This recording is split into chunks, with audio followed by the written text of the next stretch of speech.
Nos dias de hoje, as mulheres ocupam um espaço importante no cenário mundial. Existem mulheres dirigindo grandes empresas, mulheres que comandam grandes decisões em diversos países e até mesmo como líder máximo em alguns países. Será que ainda podemos chamá-las de sexo frágil? Mas como era há 4.000 anos atrás? Será que tinham o mesmo poder? Existem algumas mulheres poderosas do passado, como, por exemplo, Cleópatra. Hoje, dentro do programa Evidências, vamos falar de uma rainha do passado que foi muito má. Dr. Rodrigo Silva, doutor em Novo Testamento pela Pontifícia Faculdade Nossa Senhora de Assunção, São Paulo, e especialista em arqueologia pela Universidade Hebraica de Jerusalém, e também curador adjunto do Museu de Arqueologia Bíblica Paulo Borck, localizado no Centro Universitário Adventista de São Paulo, o NASP, e Engenheiro Coelho, falará sobre uma rainha do passado chamada Jezabel, uma princesa fenícia que se casou com Acabe, o rei de Israel. Prepare-se para conhecer essa rainha má, pois começa agora o seu programa Evidências.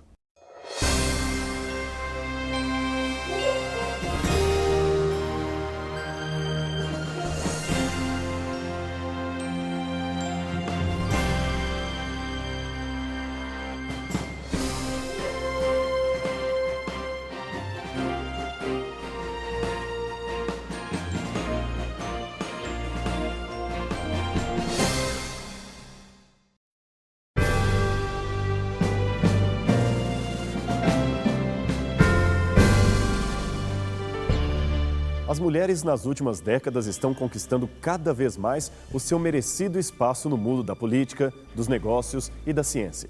A história finalmente parece estar reconhecendo o valor daquelas que foram, erroneamente, chamadas de sexo frágil.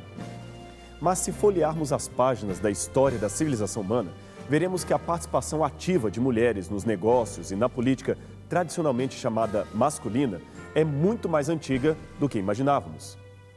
Só para você ter uma noção, há pouco mais de 4.000 anos, isto é, bem antes do surgimento da ciência moderna ou da participação de mulheres no mundo acadêmico, uma sacerdotisa da Babilônia chamada Enhedu-Aná, filha do imperador Sargão de Acade, ajudou a decifrar as estrelas e desenvolver calendários políticos e religiosos. A sua ajuda foi tão extraordinária que ela acabou tornando-se um símbolo de referência astronômica para os matemáticos daquela época. Durante o segundo ou terceiro séculos antes de Cristo, suas datas são um pouco obscuras, outra mulher chamada Maria a Hebreia, que era especializada em experimentos químicos, deu uma enorme contribuição à ciência biológica, inventando na Alexandria o tão útil e conhecido banho-maria. De fato, a força das mulheres é muito maior do que comumente se imaginava. Torna-se, portanto, como dissemos, quase um mito classificá-las de sexo frágil. Elas conquistaram reinos, dominaram monarcas, efetivaram a paz e até salvaram vidas. Mas, por outro lado, quando algumas dessas mulheres resolveram usar os seus talentos para o mal, os resultados foram igualmente cruéis à proporção de sua grandeza. Não é por menos que muitos, ao referirem-se à história dita dos homens, estão redescobrindo não apenas as grandiosas influências de algumas mulheres, mas também os terríveis resultados daquelas que foram de uma natureza um tanto mais perversa, tanto quanto aqueles tiranos que passaram pela história mundial. Recentemente, a escritora britânica Shirley Cain escreveu um livro com um título bastante curioso: As Mulheres Mais Perversas da História, um best-seller que faz sucesso não só pela capa pink, mas principalmente pelo conteúdo que reúne algumas das mais perversas criminosas da humanidade, autoras de barbáries inimagináveis. A leitura é realmente de arrepiar. Pena que faltou ao elenco das 18 mulheres ali citadas a mais cruel mulher mencionada na Bíblia. O seu nome? Jezabel. Esta famosa menina má foi uma princesa fenícia casada com Acabe, rei de Israel. Seu pai era Etbaal, rei dos Sidônios, um dos principais povos fenícios situados ao norte de Israel, onde hoje está o Líbano. Seu casamento, como objetivo político, tinha o interesse de fortalecer as relações entre Israel e a Fenícia. Esta história pode ser encontrada na Bíblia. Ela está no livro de 1 Reis, que se encontra aqui no Antigo Testamento. Não poucas vezes na história, grandes guerras ocorreram por motivos aparentemente pequenos, banais. Por outro lado, de igual modo, muitas injustiças foram cometidas por pessoas que negociaram importantes princípios a troco de ninharias. Este também foi o caso do trágico casamento entre um rei de Israel e uma princesa pagã.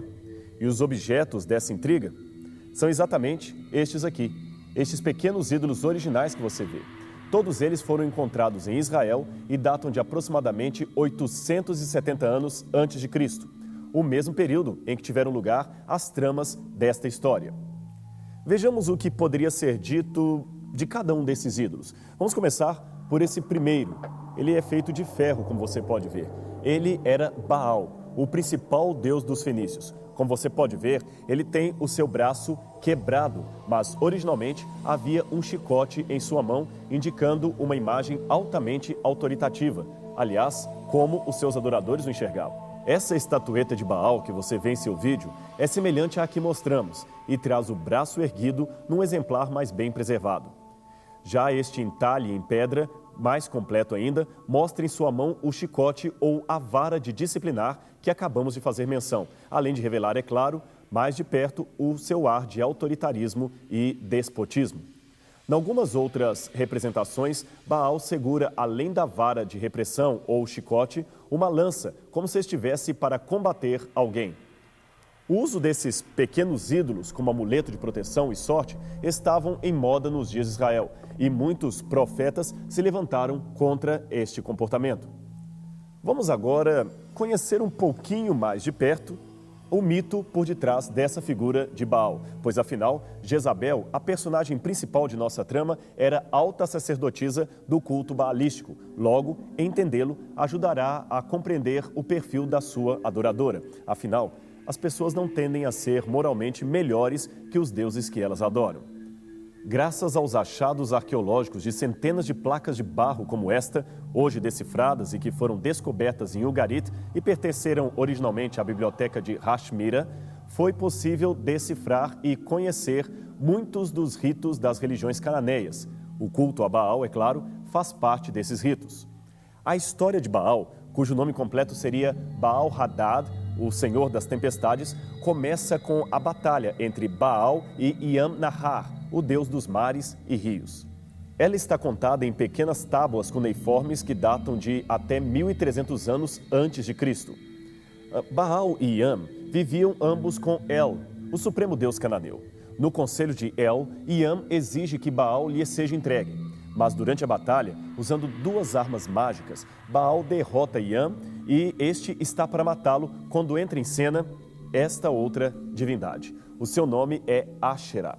Ela era considerada esposa de El e a mãe dos deuses. Bem, o nosso exemplar de Asherah está fragmentado, mas veja numa foto como seria a sua estátua completa. O fato dela segurar com as duas mãos os dois seios é um gesto de vínculo com os promíscuos cultos da fertilidade praticados em Canaã.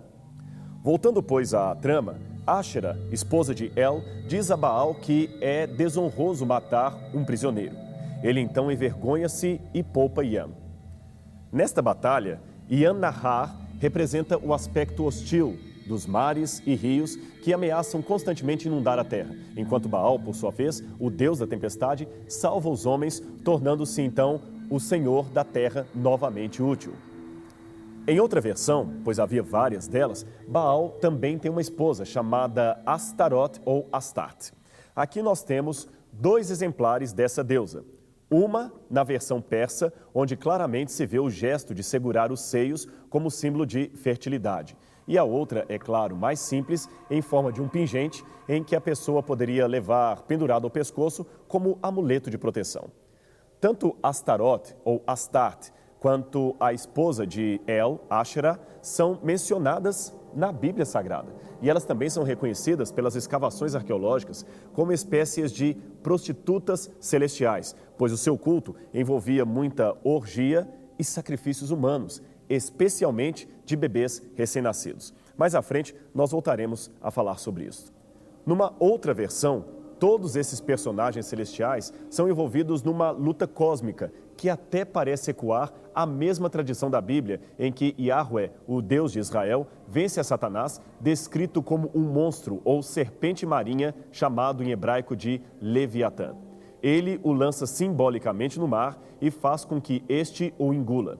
Este relato está no Salmo 74, versos 13 e 14 e também no Salmo 104, verso 26. Bem, na versão cananita do conflito, Baal mata o dragão de 7 cabeças chamado Lotan, que alguns linguistas equivalem ao termo Leviatã, que aparece no texto hebraico dos Salmos. Este antigo desenho cananita mostra a cena em que Baal luta com o dragão Lotan, aqui descrito como um dragão de 7 cabeças. Curioso é notar que no Apocalipse capítulo 12 também temos a referência da luta entre Cristo e Satanás, que neste caso é descrito como uma serpente e, ao mesmo tempo, um dragão de 7 cabeças. Isto pode ser um bom indício de fonte única para as mesmas histórias, para ambas as histórias, uma, é claro, distorcendo a outra. Mas, na versão cananita, Baal sofre uma derrota. Ele morre e tem de descer ao mundo de Mot. Mot seria o deus da morte e da esterilidade. Quando o deus El fica sabendo do destino do seu filho, ele desce do seu trono, veste uma tanga e retalha as faces, mas não pode redimir o filho. Então, Anat, irmã e amante de Baal, é aquela que deixa o reino divino e vai em busca dele no inferno. Ela encontra o seu corpo e consegue ressuscitá-lo com a ajuda dos seus amigos, Shemesh, o deus Sol, e também de Astarte, a esposa e deusa da fertilidade. Mas ele é fadado a repetir todos os anos a sua morte e a sua ressurreição, ocasionando que a vegetação e a chuva se tornem escassas no período da seca, época em que ele estaria morto, e voltem a cobrir a paisagem apenas no final do ciclo, quando ele ressuscitaria e copulava com a sua esposa Astarte, resultando assim numa colheita farta para todos os agricultores. A fim de promover o sentimento religioso do povo e honrar os deuses, assegurando, é claro, a ressurreição de Baal, sem a qual não haveria colheita, foram instituídas então as festas que apelavam sobretudo para o impulso procriador e a licenciosidade, o que incluía, é claro, a prostituição masculina e feminina. Neste típico relevo da época, você vê Astarte, após relacionar-se com Baal, oferecendo trigo em cima de 2 animais de carga, símbolo da abundância e da colheita naquele ano. Antes ainda de entrarmos na história de Jezabel, é importante notar que o culto a Baal e outros deuses foi uma prática proibida por Deus desde a chegada dos hebreus em Canaã, mas que, infelizmente, contaminou não poucas vezes os seus descendentes, que agora habitavam naquela terra. O próprio rei Salomão, embora fosse um monarca sincero e tivesse o privilégio de construir o templo judeu, casou-se com várias mulheres cananitas a fim de obter alianças políticas, e o resultado foi que ele mesmo cedeu às práticas religiosas de algumas de suas esposas. Mais tarde, seu filho Jeroboão se rebelou contra o pai e iniciou uma adoração pagã em Tel Dan, no norte do país. Neste entremeio, vários reis como Ezequias e Josias pediram perdão a Deus e tentaram reformar a religiosidade do povo. Sacerdotes piedosos também participaram da restauração. Mas, finalmente, surgia outro rei espiritualmente fraco em seu caráter e a idolatria voltava a imperar sobre o reino, agora dividido de Judá e Israel. Foi numa destas situações que o fraco rei Acabe, para fazer aliança com os fenícios, se casou com a perversa princesa Jezabel, que se tornaria agora a rainha dos israelitas. Aliás, muito provavelmente, este foi um casamento mais político do que motivado pelo amor. A guerra, principalmente contra o arameu Ben-Hadad, dominou a cena do reinado de 22 anos de Acabe. Esse conflito propiciou alianças com outros vizinhos ameaçados e resultou no casamento de Acabe com Jezabel, que, como dissemos, era filha de Etbaal, rei de Sidom. Algum tempo depois, Atalia, filha de Acabe, ajudou a fortalecer os laços com Judá, casando-se com Jeorão, filho de Josafá, príncipe e herdeiro de Judá. Jezabel era alta sacerdotisa de Astarte, a esposa de Baal, mas não se limitou a isto, pois combateu o culto ao Deus de Israel, recolheu dinheiro público para sustentar a religião dedicada a Baal e pagar ainda o salário de 450 profetas ou sacerdotes de dedicação exclusiva ao culto a este Deus. Uma outra parte do dinheiro público ainda era desviado para o sustento de pelo menos 400 profetas da deusa Ashera. Os sacerdotes e profetas israelitas, é claro, foram eliminados ou então tiveram que se exilar no deserto devido à perseguição promovida pela nova rainha, pois, aparentemente, o seu próprio marido sentiu-se atraído pelo culto destas divindades, relegando Yahvé, o Deus de Israel, a segundo plano. 1 Reis, capítulo 22, verso 39, faz uma breve menção dos feitos políticos de Acabe e cita uma casa ou palácio de marfim que ele havia construído, possivelmente em homenagem à sua mulher Jezabel. Pois bem, em escavações conduzidas desde 1908 até 1910 pela Escola de Arqueologia da Universidade de Harvard, foram descobertas em Samaria ruínas e placas de marfim que poderiam ter pertencido a esse palácio mencionado nas Escrituras. Estas são as ruínas escavadas do palácio de Acabe. Esta que aparece em seguida é uma placa ali encontrada que hoje está disposta no Museu Britânico. Veja a leveza dos detalhes. Esta outra placa revela detalhes curiosos. Como você pode ver, trata-se de uma esfinge com asas entalhadas em marfim, também encontradas nas ruínas do palácio. Agora compare-a a esta outra do mesmo período, encontrada no palácio de Ashurnasirpal II, rei da Assíria. Ambas são feitas de marfim e são muito parecidas. Note que, especialmente a da esquerda, encontrada no palácio assírio, tem um forte estilo egípcio, enquanto a da direita, encontrada em Samaria, tem um forte estilo fenício, o que reforça a ligação com Jezabel. Uma outra placa bastante semelhante a esta que foi encontrada na Assíria foi escavada no palácio de Acabe. Ela não somente traz o estilo de uma mulher fenícia olhando pela janela, como também nos faz lembrar a passagem que diz: tendo Jeú chegado à cidade de Jezreel, Jezabel, assim que o soube, se maquiou, enfeitou seus cabelos e ficou olhando pela janela. 2 Reis, capítulo 9, verso 30. O achado de várias ossadas de criança perto do palácio pareceu ser um indicativo de que Jezabel, como já dissemos anteriormente, patrocinava o sacrifício de crianças no culto a Baal. Não é por menos que Cleitarcos, um historiador grego do IV século a.C., descrevia nestes termos a prática comum, ainda em seu tempo, de sacrificar crianças a deuses pagãos, especialmente Baal, que ele mescla com Cronos. Além da reverência a Cronos, Baal, os fenícios e especialmente os cartaginenses também desejam obter grandes favores dos deuses. Portanto, eles oferecem como voto um dos seus filhos, queimando-o como sacrifício à divindade. Isto se eles são bem-sucedidos em obter o que desejaram.